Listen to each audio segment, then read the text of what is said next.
વડોદરાના ભાયલી વિસ્તારમાં રોડ પર મોટો ભૂવો પડ્યો. ડ્રેનેજની કામગીરી બાદ યોગ્ય પુરાણ ન થતાં માર્ગ ધસી પડ્યો.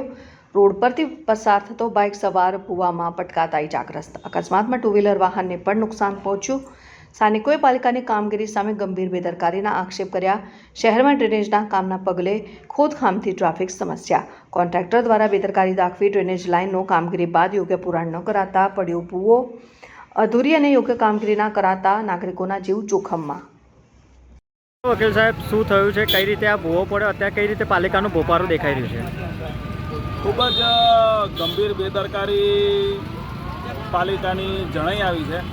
આજરોજ તાલુકા પોલીસ સ્ટેશન ખાતે હું ને મારા સાથી કર્મી જે છે એ આવનારી રામનવમીની રામયાત્રાની પરવાનગી માટે તાલુકા પોલીસ સ્ટેશને આવ્યા હતા અને તે કામગીરી પૂરી કરી અને આ રોડ ઉપર આવેલી આ ક્રિકેટ ટુર્નામેન્ટ જે છે એ ક્રિકેટ ટુર્નામેન્ટના આગળના ભાગે આવી અને ગાડીને ટુ વ્હીલર ગાડીને યુટર્ન મારવા જતાં અચાનક જ આ જે સમતલ રોડ હતો એ રોડ અચાનક જ ભૂવો પડતા બેસી ગયો અને અમે બંને જણા એ ભૂવાની અંદર પડ્યા હતા અને નજીકના આજે અહીંના રહીશો જે છે એ આવી જતા અને અમે બે બહાર નીકળ્યા છે. બાઇક બહાર નીકળી તેવી પરિસ્થિતિમાં નથી અને આજુબાજુના જે રોડનો જે ભાગ છે કિનારીઓ એ પણ ધીરે ધીરે તૂટી રહી છે. એટલે એ જોતાં પણ એવું નક્કી કર્યું કે આ બાઇક અત્યારના કાઢવું હિતાવહ રાખતું નથી એટલે ચોકડી પર એવું ને એવું યથાવત રાખ્યું છે.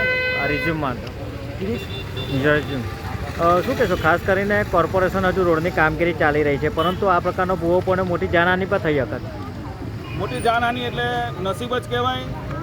પ્રભુ શ્રી રામના કામે નીકળ્યા હતા એટલે એવું લાગ્યું કે બચી ગયા, બાકી આ પાછળના ભાગે પછડાટ વાગી છે એટલે બની શકે કે માથાનો ભાગ પછડાટ તો કદાચ મોટી હાનિ થાત, પરંતુ ઈશ્વરની અસીમ કૃપા છે અને આ જે ગંભીર પ્રકારની બેદરકારી છે જોઉં છું. અત્યારે પ્રાથમિક સારવાર લેવાનો પ્રયત્ન કરું છું અને સારવાર લીધા પછી જરૂર લાગશે તો પોલીસને ફરિયાદ કરીશ અને આ કામે મ્યુનિસિપલ કમિશનરને પણ લેખિતમાં ફરિયાદ આપીશું અને તાત્કાલિક અસરથી આના કામે પગલાં લેવાય અને આ ભવિષ્યની અંદર આજે ને હવેથી જ બીજી વખત આવી ઘટના આ રોડ પર ના બને એની તાત્કાલિક અસરથી ધ્યાન દોરવા માટે પણ તંત્રને ફરિયાદ કરું છું.